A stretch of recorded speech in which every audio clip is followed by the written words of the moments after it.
गायत्री ने मधु के हाथ से जूस का ग्लास लिया और मधु को देखने लगी। मधु ने अपने सिर से चुनरी हटाई और उसकी घड़ी बनाकर फिर से बक्से में रख दी। गायत्री बिना कुछ कहे जूस पीने लगी।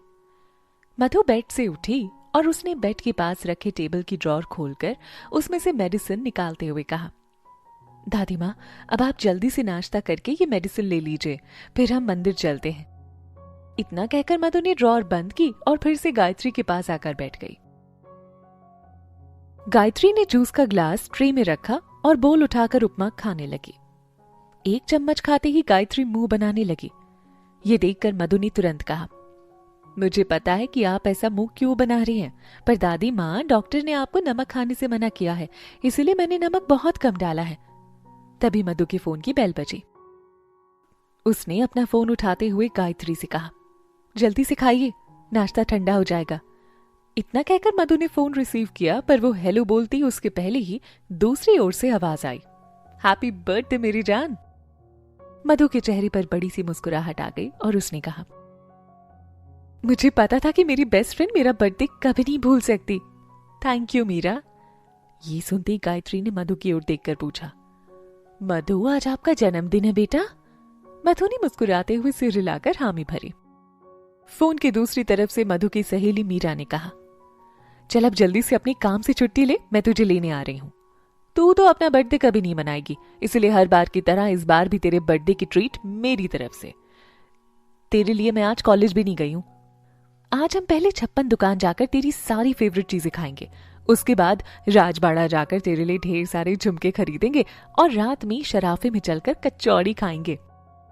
मधु ने मुंह बनाकर कहा, इतना कुछ प्लान करने से पहले एक बार मुझसे पूछ तो लेती। तू जानती है ना कि मैं नहीं आ सकती, और अगर माँ को पता चला तो वो तो बहुत नाराज हो जाएंगी। तेरी माँ तो तुझसे हमेशा ही नाराज रहती है। एक दिन और सही, अभी ड्रामा बंद कर, क्योंकि मैं बस वहां पहुंच ही रही हूं, समझी तू? मीरा ने गुस्से में कहा। मधु ने मीरा को समझाते हुए कहा, मीरा तू समझ क्यों नहीं रही है, मैं सच में तेरे साथ नहीं आ सकती।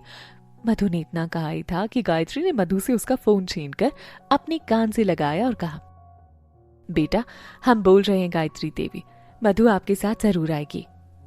मीरा ने कार ड्राइव करते हुए कहा, थैंक यू दादी माँ।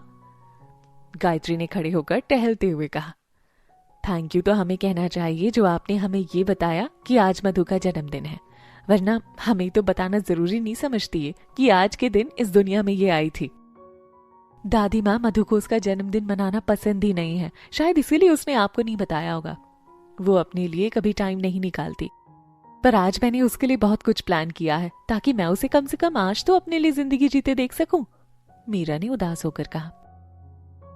गायत्री ने मधु की ओर देखते हुए पूछा, बेटा आप जल्दी से आ जाइए, हमने मधु को छुट्टी दे दी है। मीरा के चेहरे पर बड़ी सी मुस्कान आ गई और उसने मुस्कुराते हुए कहा, थैंक यू दादी माँ, मैं बस 1 मिनट में पहुंच जाऊंगी। अब हम फोन रखते हैं, आप जल्दी से आ जाइए। इतना कहकर गायत्री ने फोन काट दिया। गायत्री ने मधु के सिर पर हाथ फेरते हुए कहा, भगवान आपका दामन खुशियों से भर दे।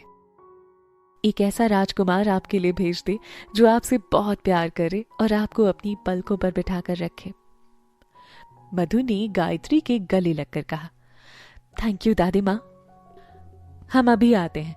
इतना कहकर गायत्री रूम से चली गई और उनके जाते ही मधु ने मुस्कुराते हुए कहा, मैं किसी राजकुमार के सपने नहीं देखती दादी माँ, छोटे छोटे सपने हैं मेरे और मैं अपने उन्हीं सपनों में जीना चाहती हूँ। ऐसा कोई ख्वाब नहीं देखना चाहती जो कभी पूरा ना हो सके।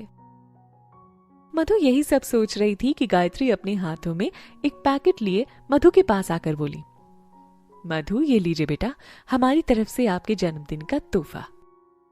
इसकी कोई जरूरत नहीं है दादी माँ, आपका आशीर्वाद ही बहुत है मेरे लिए, मधु ने बहुत प्यार से कहा।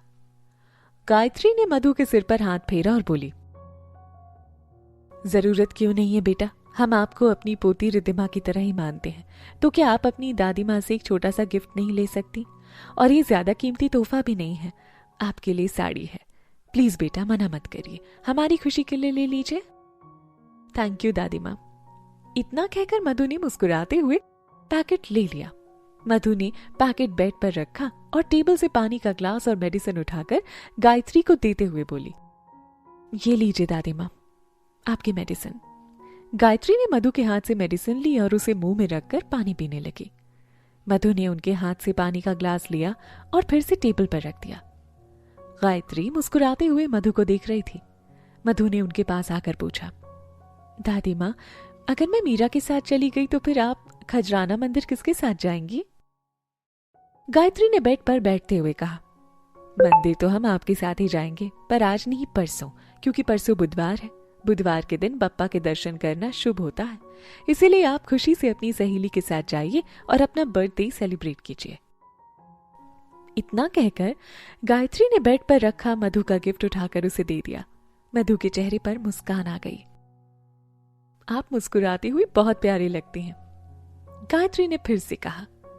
मधु बिना कुछ कहे मुस्कुराते हुए जाने के लिए जैसे ही पलटी, उसके दुपट्टे से टेबल पर रखा कांच का ग्लास जमीन पर गिरकर टूट गया। मधु ने तुरंत पलटकर देखा और मासूमियत से कहा, आई एम सॉरी दादी माँ। गायत्री मुस्कुरा दी और बोली, हम वही सोच रहे थे कि आज ये चमत्कार हुआ कैसे कि आपसे अभी तक कुछ टूटा ही नहीं। मधु ने सिर झुका लिया तो गायत्री ने फिर से कहा, जाइए बेटा, हम आपकी सैलरी से ना इस ग्लास के पैसे काटेंगे और ना ही आज की लीव के। मधु मुस्कुराते हुए वहां से चली गई। गायत्री हंसने लगी। मधु जैसे ही अपना बैग कंधे पर टांगे और अपनी टूटी हुई चप्पलें हाथ में लिए भागते हुए गायत्री निवास के मैग्नेट पर पहुंची, उसकी नजरें मीरा पर पड़ी। मीरा ने ब्लैक जीन्स और रेड कलर का टॉप पहना हुआ था। वो अपनी गाड़ी से पीठ टिकाकर अपने हाथों की घड़ी को देखकर मधु के आने का इंतजार कर रही थी।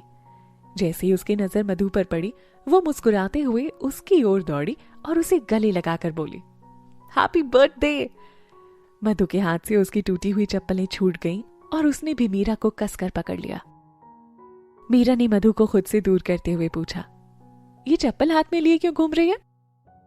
मधु ने तुरंत अपनी दोनों चप्पलें उठाई और बोली, अरे आज ये रास्ते में टूट गई थी, यहीं पास में मोची बैठता है, हम रास्ते में ठीक करवा लेंगे। ये सुनकर मीरा ने उसके हाथ से उसकी चप्पलें ली और उन्हें देखने लगी।